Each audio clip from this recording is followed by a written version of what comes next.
very positive reviews, really, we hope, would have positioned in the minds of the electorate the fact that this government, over the last 9+ years, has performed and has delivered for the people of Jamaica. The lowest crime, the lowest reduction in crime, the highest reduction in crime in a single year, lowest poverty, lowest unemployment, and I could go on and on. We want to appeal to the electorate to consider the fact that if we have delivered over the last 9 years in their interests and for their best benefits, then we would like them to consider, as they read or review our manifesto, to build on that trust and give us a mandate to continue over the next 5.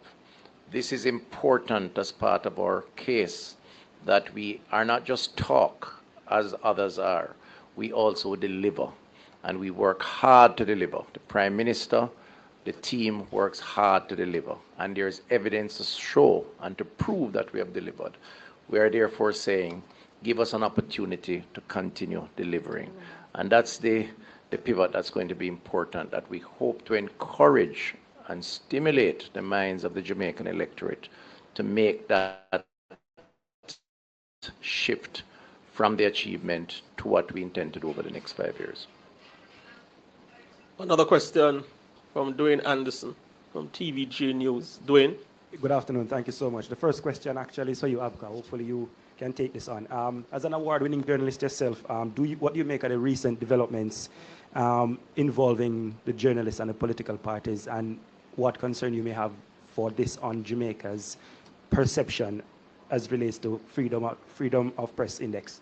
I suspect you are referring to the controversy concerning the national debates. Well, the position of the Jamaica Labour Party is that we are of the view that all journalists from a diverse group of media houses are to be allowed to participate in the national debates.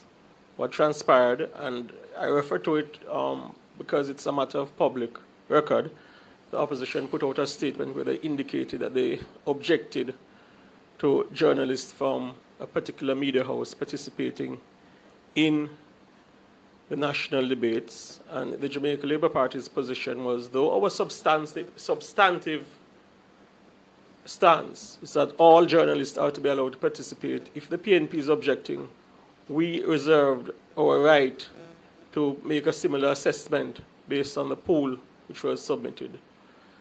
I believe that it is unfortunate, the stance taken by the opposition. It smacks of a sense of arrogance.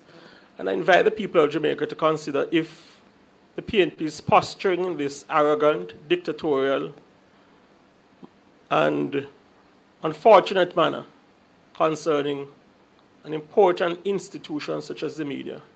Can you imagine what they'd be like if they were given the opportunity to govern Jamaica again?